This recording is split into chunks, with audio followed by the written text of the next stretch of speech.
Hello, and thanks for tuning in. In this review, I'm going to be taking a look at a film from one of the most popular comedy duos in recent time. And now, Step Brothers.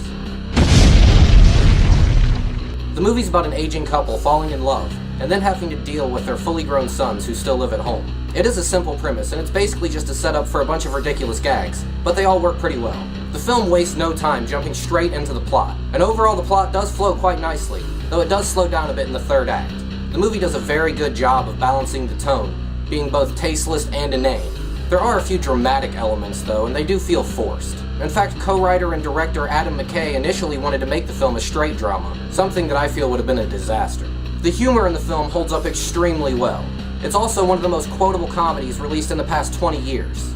As I mentioned before, this film stars one of the most popular comedy duos of modern time, Will Ferrell and John C. Reilly. The two play off of each other extremely well, and they're excellent in their roles as fully grown man-children. The rest of the cast all does a phenomenal job as well, featuring Richard Jenkins, Mary Steenburgen, Adam Scott, and Kathryn Hahn. There's also a couple funny cameos from Seth Rogen, Rob Riggle, and Phil LaMarr. There are a few dumb moments throughout the film, but that's kind of to be expected. The movie also looks really drab and washed out. It almost looks like the drama McKay was going for. While it's not really my thing, it does kind of play into some of the humor. It features your mostly typical comedy score and soundtrack, but then at the same time has Ferrell and Reilly performing originals. Yes, that was actually Will Ferrell singing and John C. Reilly drumming.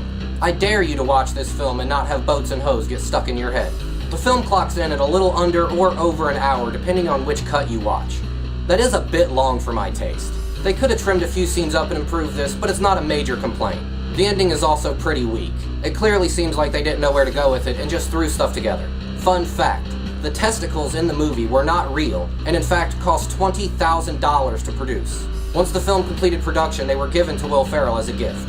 In closing, if you haven't seen Step Brothers before, you've probably heard of it, and there's a good reason for that.